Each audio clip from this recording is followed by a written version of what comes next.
அது ஒரு புகைவண்டி நிலையம். அங்கே ஒருத்தர் காலார நடந்து வந்துக்கிட்டு இருந்தார். அவர் தன்னுடைய வீட்டில் உட்காந்து ரொம்ப நேரம் எழுதுவார். எழுதுகிற நேரம் போக மற்ற நேரங்களில் தம்முடைய சொந்த வயல்களில் வேலை பார்ப்பார். அது முடிஞ்சதை என்ன பண்ணுவார்னா, பக்கத்தில் இருக்கிற புகைவண்டி நிலையத்துக்கு போவார். அங்கே கொஞ்சம் நேரம் அப்படியே காலார நடந்து வருவார். இது அவருடைய அன்றாட வழக்கம். அன்னைக்கு அது மாதிரி தான் அவர் நடந்து வந்துக்கிட்டு இருக்கிறார். அந்த சமயத்தில் அங்கே நடைமேடையில் ஒரு அம்மையார் நின்றுட்டு இருக்கிறாங்க. இவரை கண்டதும் கையை தட்டி கூப்பிட்டாங்க. இங்கே கொஞ்சம் வர முடியுமா அப்படின்னாங்க. இவர் போனார். என்னங்கன்னு விசாரித்தார். அந்த அம்மையார் விவரம் சொன்னார். ஐயா, நானும் என்னுடைய வீட்டுக்காரரும் இங்கே வந்தோம். அதுவும் நிற்கிதே, அந்த ரயிலில் ஏறி ஊருக்கு போகணும். என்னுடைய வீட்டுக்காரரு அதுவும் அந்த உணவு விடுதிக்கு போயிருக்கார், இன்னும் வரல. அவர் வர்றதுக்குள்ளே ரயில் புறப்பட்டுரும் போல இருக்கு. நீங்கள் ஓடி போய் அவரை அழைச்சிக்கிட்டு வர முடியுமா அப்படின்னு கேட்டாங்க. சரின்னார் இவர். உடனே அந்த அம்மா தன்னுடைய கணவர் எப்படி இருப்பார் அப்படிங்கிற அடையாளங்களை கொஞ்சம் சொல்லி அனுப்புனாங்க. போய் தேடிக்கிட்டு இருக்க வேண்டாமேங்கிறதுக்காக. பார்க்குறதுக்கு இப்படி இருப்பார், இந்த மாதிரி ஆடை அணிஞ்சிருப்பார் அப்படின்னு விவரமாக சொன்னாங்க. அதை இவர் கவனமாக கேட்டுக்கிட்டார். நீங்கள் போய் அழைச்சிட்டு வாங்க, வந்த உடனே உங்களுக்கு உண்டான கூலியையும் கையோடு கொடுத்து விட்றேன் அப்படின்னாங்க அந்த அம்மா. இவர் போனார். அந்த அம்மா சொன்ன அடையாளங்களை வச்சு அவர் வீட்டுக்காரரை கையோடு கூட்டிகிட்டு வந்துட்டார். கொண்டுட்டு வந்து அந்த அம்மா கிட்ட ஒப்படைச்சார். உடனே அவரும் ஏற்கனவே சொன்ன பிரகாரம் அவருக்கான கூலி பணத்தையும் கொடுத்தாங்க. அவரும் எதுவும் மறுப்பு சொல்லாமல் அதை வாங்கிக்கிட்டார். வாங்கிக்கிட்டு திரும்பினார். அந்த சமயத்தில் எதிரில் வந்த ஒருத்தர் அவர் அடையாளம் கண்டுபிடிச்சிக்கிட்டார். அவங்க ரெண்டு பேரும் பேசிக்கிறது இவங்க காதில் விழுந்தது. அப்போ தான் இவங்களுக்கு அது புரிஞ்சுது. இவங்கக்கிட்ட கூலி வாங்கினவர் யாருன்னா, அவர் தான் பேரறிஞர் லியோ டால்ஸ்டாய் அப்படிங்கிறது புரிஞ்சுது அவங்க ரெண்டு பேரும் பேசிக்கிறத வச்சு. ரஷ்ய நாட்டின் மிகப்பெரிய ஞானி லியோ டால்ஸ்டாய், சோவியத் நாட்டின் ஈடு இணையற்ற இலக்கிய மேதை. இது தெரிஞ்ச உடனே அந்த அம்மா அவர்கிட்ட ஓடினாங்க. ஐயா, உங்களுக்காக நான் கூலி கொடுத்தேன், நான் பெரிய தவறு பண்ணிவிட்டேன் அப்படின்னு சொல்லி வருத்தப்பட்டாங்க. பரவாயில்ல, ஆனால் நீங்கள் எனக்கு கொடுத்த கூலி பணத்தை நான் திருப்பி கொடுக்க மாட்டேன். ஏன் தெரியுமா, அது நான் உழைச்சி பெற்ற தொகை அப்படின்னார். யாருக்குமே அதிக மகிழ்ச்சியை தரக்கூடிய பணம் எதுன்னு கேட்டால், அது அவங்க உழைப்புக்கு ஊதியமாக கிடைக்கிற பணம் தான். நம்ம ஆட்கள் சில பேருக்கு உழைக்காமல் கிடைக்கிற தீய வழியில் வருகிற பணம் கூட மகிழ்ச்சியை கொடுக்கும். ஒரு பெரிய தொழிற்சாலை, அதோட முதலாளி கடுமையான ஒரு கட்டுப்பாடு விதிச்சிருந்தார். அது என்ன கட்டுப்பாடுன்னா, இந்த தொழிற்சாலைக்கு உள்ள யாரும் சிகரெட்டு பிடிக்கக்கூடாது அப்படிங்கிறது தான். ஒரு நாள் இந்த முதலாளி தன்னுடைய தொழிற்சாலையை சுற்றி பார்த்துக்கிட்டு வரார். அப்போது ஒரு இளைஞன் உள்ள சிகரெட்டு பிடிச்சிக்கிட்டு இருந்தான். அதை பார்த்து விடுறார். அவ்வளவுதான், அவருக்கு கோபம் வந்துட்டுது. உடனே உதவியாளரை கூப்பிட்டார். அதோ பாரு, அந்த சிகரெட்டு பிடிச்சிக்கிட்டு இருக்கிறானே, அவன் கணக்கை முடித்து வெளியில் அனுப்பி வச்சிரு அப்படின்னு உத்தரவு போட்டார். அது பிரகாரம் உடனே அவனை அழைச்சிட்டு போய் கணக்கு பார்த்து சம்பள பாக்கி அப்புறம் உதவித்தொகை எல்லாத்தையும் மொத்தமாக கையில் கொடுத்து வெளியில் அனுப்பி வச்சுட்டாங்க. அவன் பணத்தோடு வெளியில் வந்தான். ஏதோ யோசனை பண்ணபடியே நின்றுக்கிட்டு இருந்தான். அவன் என்னப்பா யோசிக்கிற அப்படின்னாரு எதிரில் வந்தவர். இவன் சொன்னான், ஒன்றும் இல்லை, என்னோட நண்பன் ஒருத்தனை பார்க்கறதுக்காக உள்ளே போனேன். பேர் என்னன்னு கேட்டுவிட்டு ஒரு 50,000 ரூபா பணத்தையும் கொடுத்து வெளியில் அனுப்பி வச்சுட்டாங்க. அதுதான் ஏன்னு புரியல, யோசனை பண்ணிகிட்டு இருக்கிறேன் அப்படின்னு நானாக்குவேன். அதனால் நாம் உழைச்சி சம்பாதிக்கிற பணம் தான் உயர்வு, சும்மா வர்ற பணம்லாம் மகிழ்ச்சியை தராது அப்படிங்கிறத புரிஞ்சுக்கணும். அப்பேற்பட்ட ஞானி ரஷ்ய மேதை அவர் பாருங்க, அந்த பணத்தை வாங்கின பணத்தை திருப்பி கொடுக்க மாட்டேன்னு விட்டார். ஏன்னா அது உழைத்து பெற்ற தொகை, அதை நான் கொடுக்க மாட்டேன்னார். அதனால் நமக்கு செல்வம் சேர்க்கறது பெருசு இல்லை, அந்த சேருகிற செல்வம் நமக்கு மகிழ்ச்சியை கொடுக்கணும். அதுக்கு என்ன வழின்னா, நாம் உழைத்து சம்பாதிக்கணும் அப்படிங்கிறத அதிலிருந்து புரிஞ்சிக்க வேண்டியது ரொம்ப அவசியம். அதனால் உழைப்போம் உயர்வோம், இதுதான் வெற்றியின் ரகசியம். ஒரு பள்ளிக்கூடம், அதில் வசதியான வீட்டுக்குள்ள ஒருத்தன் படிச்சுக்கிட்டு இருந்தான். இன்னொரு ஏழை பையனும் அங்கே படிச்சுக்கிட்டு இருக்கிறான். இவங்க ரெண்டு பேரும் ஒரே தெருவில் தான் இருக்கிறாங்க. பணக்கார வீட்டு பையன் பங்களாவில் இருந்தான். அவனுக்கு வேலை செய்யறதுக்காக சில வேலை ஆட்கள் உண்டு. அதனால் அவன் நல்லா சாப்பிடுவான், தூங்குவான். ஏதோ வரணுமேங்கிறதுக்காக பள்ளிக்கூடத்துக்கு வருவான், போவான், அவ்வளோதான். இந்த ஏழை பையன் இருக்கானே, அவன் அப்படி இல்லை. காலையில் எழுந்திருப்பான், உடற்பயிற்சி பண்ணுவான், அவங்க வீட்டில் கிடைக்கிற சாதாரண உணவு அதை அளவோடு சாப்பிடுவான், வீட்டில் உள்ள வேலைகளையும் செய்வான், பள்ளிக்கும் தவறாமல் வந்துடுவான். அவனுக்கு கூட பிறந்த சகோதர சகோதரிகள் 8 பேர். எல்லாரும் தன்னம்பிக்கையோடு அவங்க வேலையை செஞ்சுக்கிட்டு இருந்தாங்க. இந்த பையன் எப்பவும் உண்மையை தான் பேசுவான், கடமையை ஒழுங்காக செய்வான். ஆசிரியர்களுக்கு இவனை ரொம்ப பிடிக்கும். அதனால் இவனை அந்த பள்ளிக்கூடத்து மாணவர் தலைவனாக ஆக்கியிருந்தாங்க. இது அந்த பெரிய இடத்து பையனுக்கு பிடிக்கல. மாணவர் தலைவனுக்கு பணிஞ்சு போகிறதுக்கும் அவனுக்கு விருப்பம் இல்லை. ஒரு நாள் வகுப்பில் ஆசிரியர் எல்லா மாணவர்களுக்கும் ஒரு வேலை கொடுத்தார். எல்லாரும் அதை சுறுசுறுப்பாக செஞ்சுக்கிட்டு இருக்கிறாங்க. இவன் மட்டும் சோம்பலாக உட்காந்துருக்கிறான். ஆசிரியர் அந்த பக்கமாக வந்தார், இதை பார்த்துட்டார். உடனே மாணவர் தலைவனாக இருக்கிற அந்த ஏழை பையனை கூப்பிட்டார். இந்த பாருப்பா, ஏன் அந்த பையன் இப்படி சும்மா உட்காந்துருக்கிறான், என்னன்னு விசாரித்து சொல்லு அப்படின்னு சொல்லிவிட்டு உள்ளே போயிட்டார். இவன் மெதுவாக போய் அவங்ககிட்ட விசாரித்தான், ஏன் இப்படி சோர்ந்து போய் உட்காந்துருக்கிற அப்படின்னு. அவன் ரொம்ப அலட்சியமாக அவனை திரும்பி பார்க்குறான். என்னோட சிரமம் உனக்கு என்ன தெரியும்? வீட்டில் என்னுடைய சௌகரியங்களை கவனிக்கிற வேலையாட்கள் 2 பேரும் இன்னைக்கு வேலைக்கு வரல. அதனால் என்னோட வேலையெல்லாம் நானே கவனிக்கிற மாதிரி ஆயிட்டுது. அதனால் சோர்ந்து போயிட்டேன் அப்படின்னு நான். அப்புறம் கேட்டிருக்கான், அது சரி, உன்னுடைய வீட்டில் உன்னுடைய வேலைக்காரங்க வராத போது நீ எப்படி சமாளிக்கிற அப்படின்னு கிண்டலாக கேட்டிருக்கான். அதாவது இவன் ஏழைங்கிறதையும் இவன் வீட்டில் வேலை செய்யறதுக்கு யாரும் இல்லைங்கிறதையும் இப்படி சொல்லி கிண்டல் பண்ணுறான். இந்த ஏழை பையனுக்கு இது புரிஞ்சுது, மனசு வேதனை போட்டுது.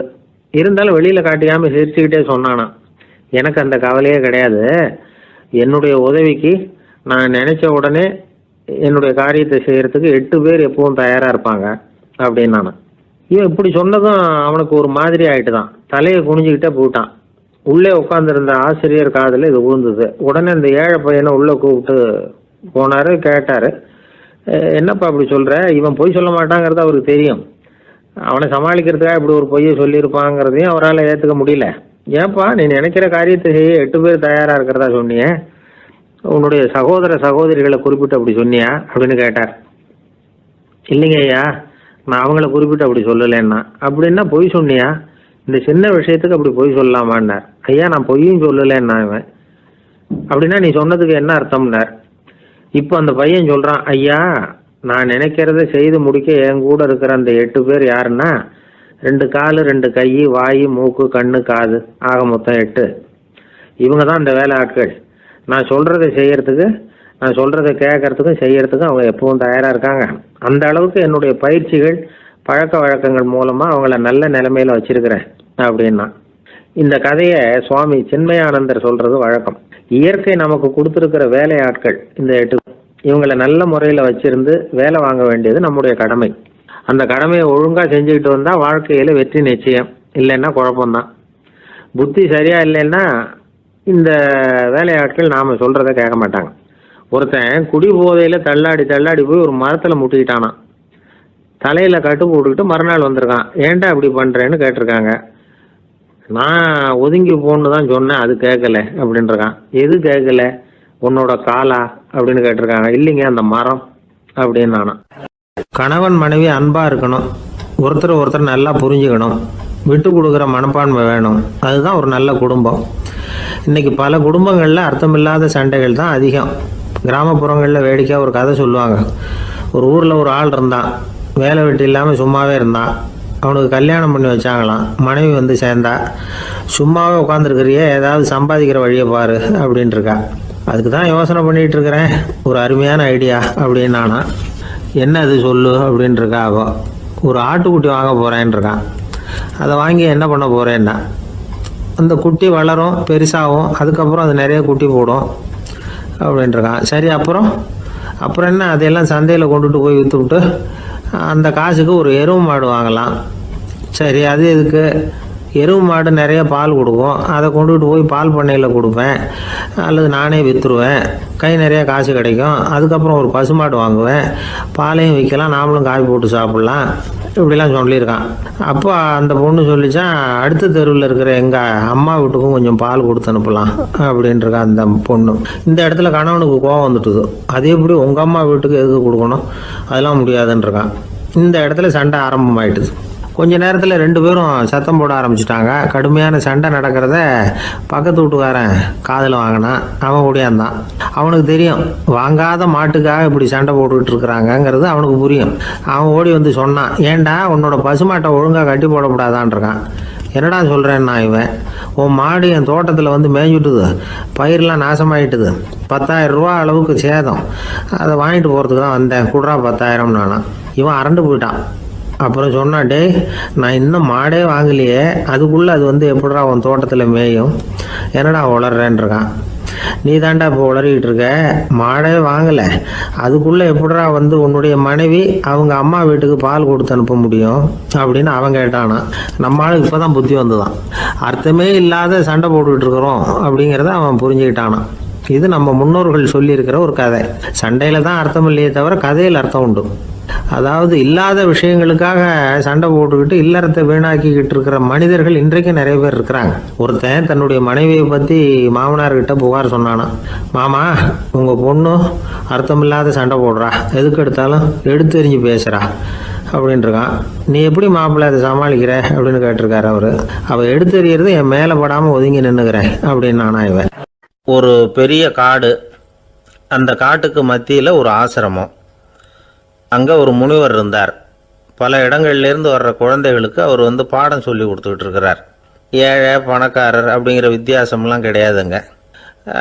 எல்லாரும் அவர்கிட்ட தங்கள் பிள்ளைகளை வந்து அனுப்பி வச்சாங்க. மன்னர்களுடைய பிள்ளைங்க கூட அங்கே அவர்கிட்ட தான் படிக்கிறதுக்கு வருவாங்க. ஆனால் அந்த முனிவரை பொறுத்த வரைக்கும் எல்லா பிள்ளைங்களும் ஒன்று தான். இது யார் வீட்டு பிள்ளைன்னெல்லாம் பார்க்க மாட்டார், எல்லாரும் சமம். மாணவர்கள்லாம் அங்கேயே மாத கணக்கில் வருஷ கணக்கில் தங்கியிருந்து பாடம் கற்றுக்கிட்டு போகிறது வழக்கம். அவராக பார்த்து போகணுன்னு சொல்கிற வரைக்கும் அங்கேயே இருக்கணும், படிக்கணும். குருகுல வாசம். ஒரு சமயம் ஒரு ராஜகுமாரனும் அவர்கிட்ட வந்து படிச்சுக்கிட்டு இருந்தான். அவனுக்கு ஒரு 15 வயசு இருக்கும். சில வருஷம் கழித்து அந்த முனிவர் தன்கிட்ட இருக்கிற மாணவர்களுக்கெல்லாம் பரீட்சை வச்சார். அவங்களுடைய அறிவு முதிர்ச்சியை கணிக்கிறதுக்காக பல சோதனைகள்லாம் வச்சார். ஒவ்வொருத்தராக பார்த்து இனிமேல் நீங்கள் வந்து உங்கள் வீட்டுக்கு போகலாம் அப்படின்னு சொல்லி அனுப்பி வச்சுக்கிட்டு இருக்கிறார். எல்லாரும் போயிட்டாங்க. கடைசியாக மிஞ்சி இருந்தது ஒரே ஒரு மாணவன். அவனை மட்டும் வீட்டுக்கு அனுப்பல. யார் அந்த பையன் தெரியுமா? அவன்தான் அந்த ராஜகுமாரன். ராஜகுமாரனுடைய தந்தைக்கு, அதுதான் இந்த ராஜாவுக்கு, அங்கே வயசு ஏறிக்கிட்டே போகுது.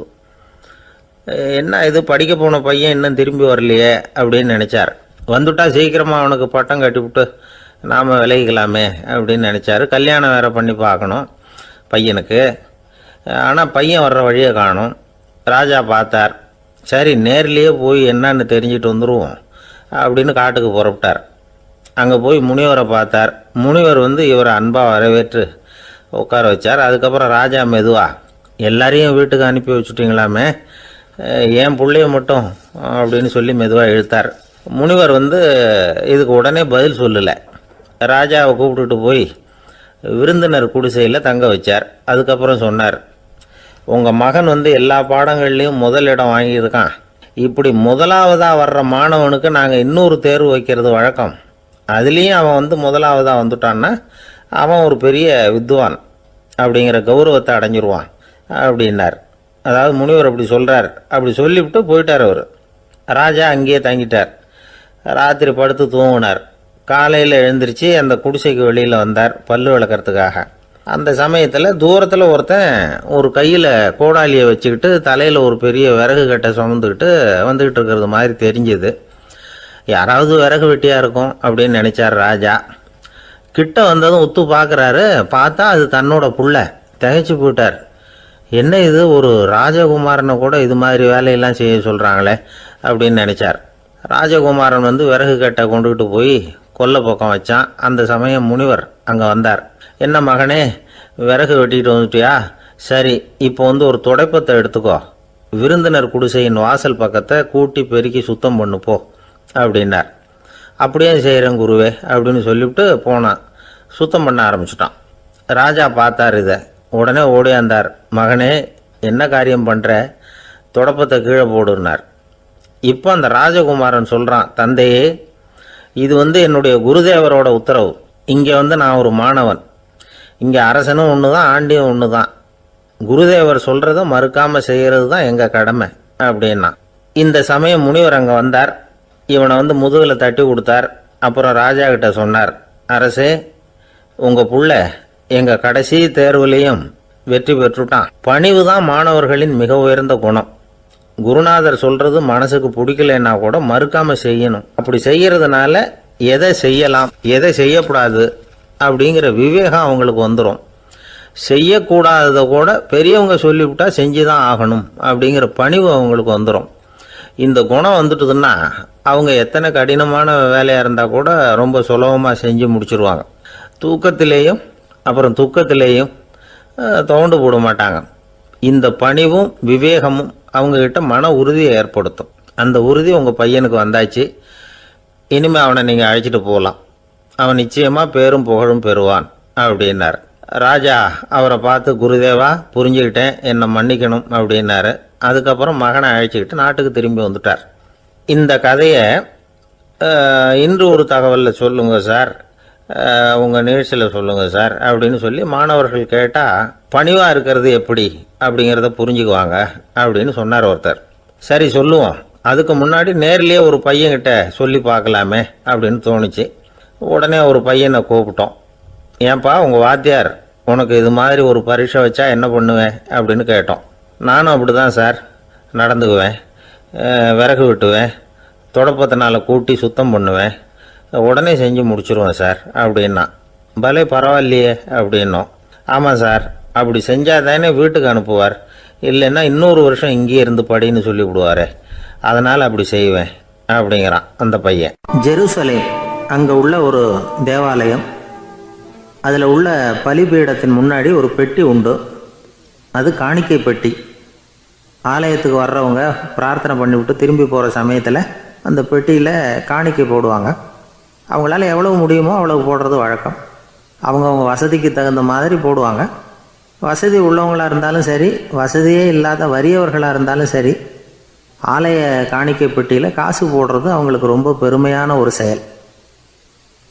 ஒரு சமயம் இயேசு தம்முடைய சீடர்களோடு அந்த ஆலயத்துக்கு வரார். அங்கே உட்காந்து ரொம்ப நேரம் வழிபாடு பண்ணிகிட்டு இருக்கிறார். சீடர்களும் அந்த ஜபத்தில் கலந்துக்கிட்டாங்க. வழிபாடு முடிஞ்சுது. இயேசு உட்காந்துருக்கிறார். காணிக்கை பெட்டியில் காசு போடுறவங்கள கவனிக்கிறார். சீடர்களும் அதையே கவனிச்சிக்கிட்டு இருக்கிறாங்க. ரொம்ப பேர் வரிசையாக வந்தாங்க. அவங்களால முடிஞ்ச அளவுக்கு காசு போட்டுட்டு அவங்க பாட்டுக்கு போய்கிட்டு இருக்கிறாங்க. வசதியானவங்க நிறைய பேர் வந்தாங்க. அதுக்கு மத்தியில் வயசான ஒரு அம்மா, அவங்களும் காசு போட்டுட்டு போகிறாங்க. இப்போ இயேசு தன்னுடைய சீடர்கள் பக்கம் திரும்பினார். ஒரு கேள்வி கேட்டார். இப்போ இந்த காணிக்கை பெட்டியில் நிறைய பேர் காசு போட்டுட்டு போகிறத நீங்கள் கவனிச்சிங்க. இன்றைக்கி இந்த காணிக்கை பெட்டியில் ரொம்பவும் அதிகமாக காசு போட்டது யார் அப்படின்னு கேட்டார். முதல்ல வந்தார ஒரு பெரிய மனுஷன், அவர் தான் அதிகமாக போட்டார் அப்படின்னார் ஒருத்தர். மூணாவதாக வந்தவர் தான் அதிகமாக போட்டார், நான் கவனித்தேன் அப்படின்னாரு இன்னொருத்தர். இப்படி ஆளுக்கு ஒரு விதமாக சொல்கிறாங்க. கடைசியாக இயேசு சொன்னாராம், இன்றைக்கு அந்த பெட்டியில் அதிகமாக காசு போட்டவங்க அந்த வயசான அம்மா தான் அப்படின்னாராம். சீடர்களுக்கு ஒன்றும் புரியல. அந்த அம்மா ரொம்பவும் ஏழையாச்சே, அவங்க எப்படி அதிகமாக காணிக்கை செலுத்த முடியும் அப்படிங்கிறது அவங்க சந்தேகம். இயேசு விளக்குனார்.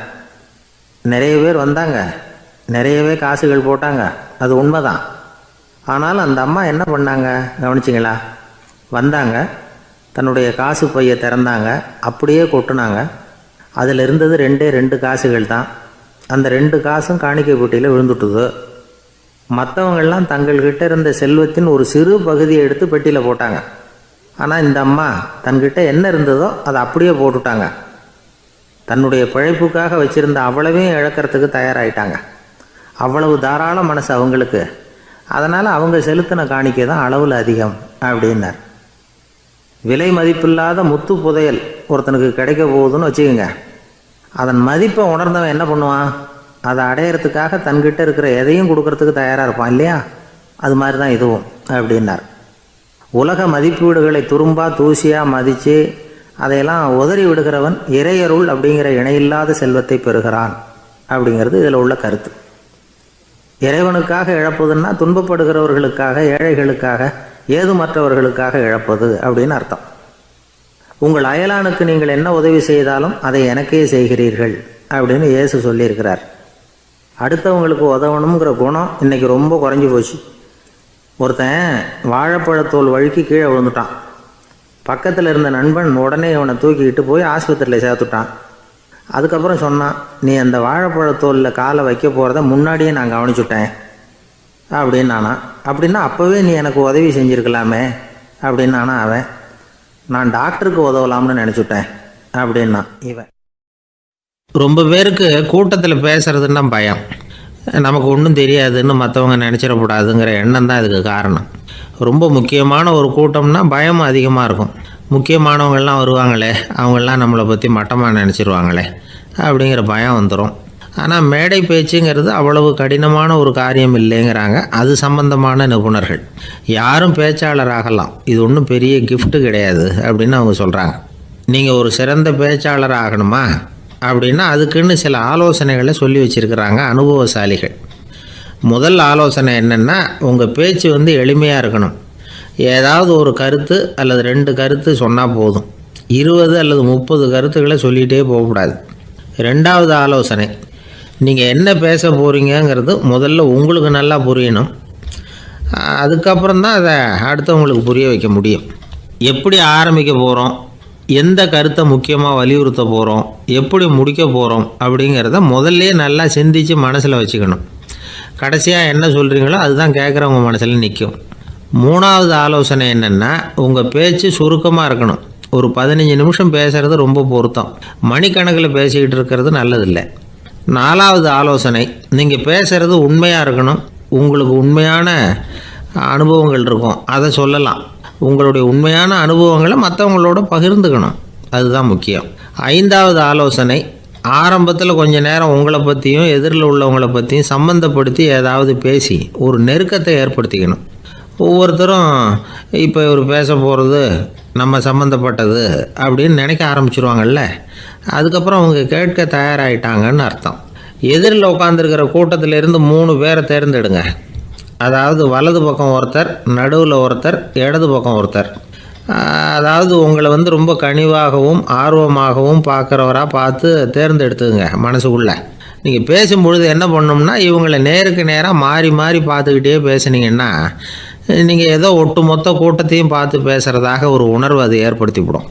ஆறாவது ஆலோசனை என்னென்னா, சொற்பொழிவுன்னா நீங்கள் பேசணும், படிக்கக்கூடாது. எழுதி படிக்கிறது நல்லா இருக்காது. குறிப்புகள் வேணும்னா வச்சுக்கலாம். படிக்கிறது பேப்பர்லேருந்து வர்றது மாதிரி இருக்கும், பேசுகிறது இதயத்திலேருந்து வர்றது மாதிரி இருக்கும். அப்புறம் 7வது ஆலோசனை சொல்கிறாங்க. அது என்னென்னா, மேடையில் ஏறி நின்ன உடனே இயல்பாக மூச்சை இழுத்து விட்டுங்க, இயல்பு நிலைக்கு வாங்க, அதுக்கப்புறம் இயல்பாக பேச ஆரம்பிக்கலாம் அப்படிங்கிறாங்க.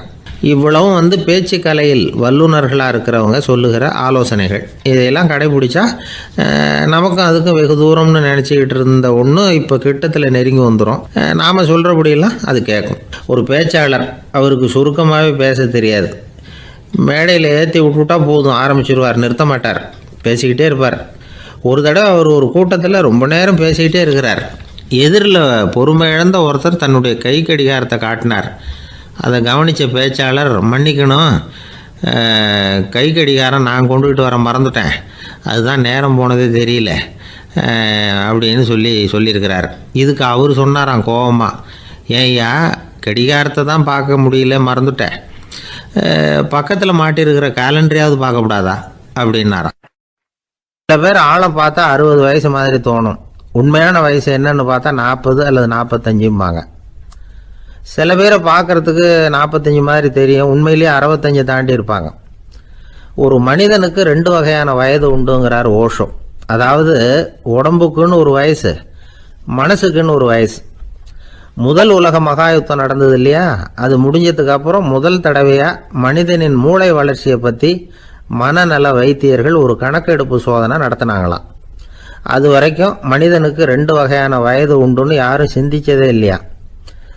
அந்த உலக மகாயுத்தம் முடிஞ்சதுக்கு அப்புறம் மனிதனுடைய சராசரி மனதின் வயதை கணக்கிட்டு பார்க்கும் பொழுது அவங்களுக்கெல்லாம் ரொம்ப அதிர்ச்சியாக இருந்துதான்.